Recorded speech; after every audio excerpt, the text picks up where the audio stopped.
नमस्ते। हमारे मध्य प्रदेश के प्राथमिक और माध्यमिक विद्यालयों में राष्ट्रीय उपलब्धि सर्वे होने वाला है।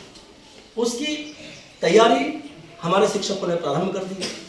हमारे शिक्षकों के पास सबसे बड़ी चुनौती ये आ रही कि कक्षा 3 और कक्षा 5 का बच्चा अभी भी उसके विद्यालय से दूर है। उस बच्चे तक कैसे पहुंचाया जाए, यह प्रश्न पत्र कैसे पहुंचाया जाए? क्या हम व्हाट्सएप के द्वारा पहुंचा सकते हैं या इस प्रकार के प्रिंट आउट निकाल के बच्चों तक पहुंचा सकते हैं?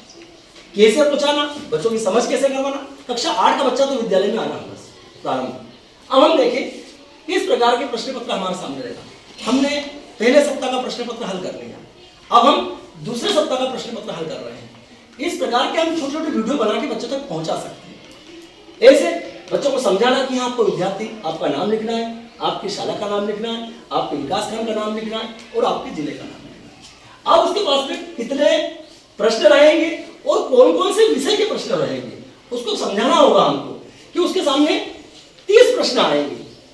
हिंदी भाषा का 1 से 10 प्रश्न रहेंगे, पर्यावरण अध्ययन के 1 से 10 प्रश्न उसमें रहेंगे और गणित में भी 10 प्रश्न रहेंगे।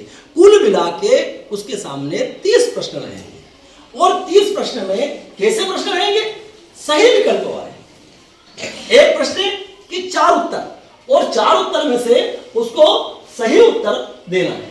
अब वो 4 उत्तर में से, जैसे मान लो उसने एक प्रश्न पढ़ा और यहां से प्रश्न पढ़ा और उसमें से 4 उत्तर में से जो भी उसको सही लगा, तो आखिरी में ये जो प्रश्न पत्र रहेगा उसके आखिरी में एक कागज रहेगा, उस पर एक सारणी रहेगी, तालिका।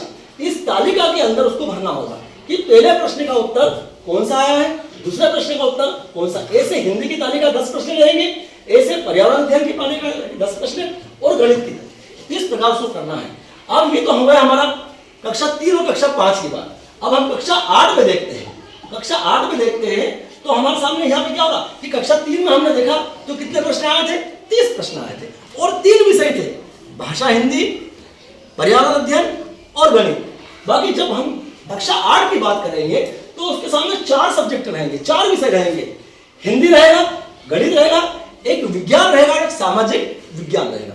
ऐसे 4 सब्जेक्ट है। अब 10 प्रश्न चारों में आएंगे। हिंदी में भी 10 प्रश्न रहेंगे, गणित में भी 10 प्रश्न रहेंगे, विज्ञान में रहेंगे और सामाजिक।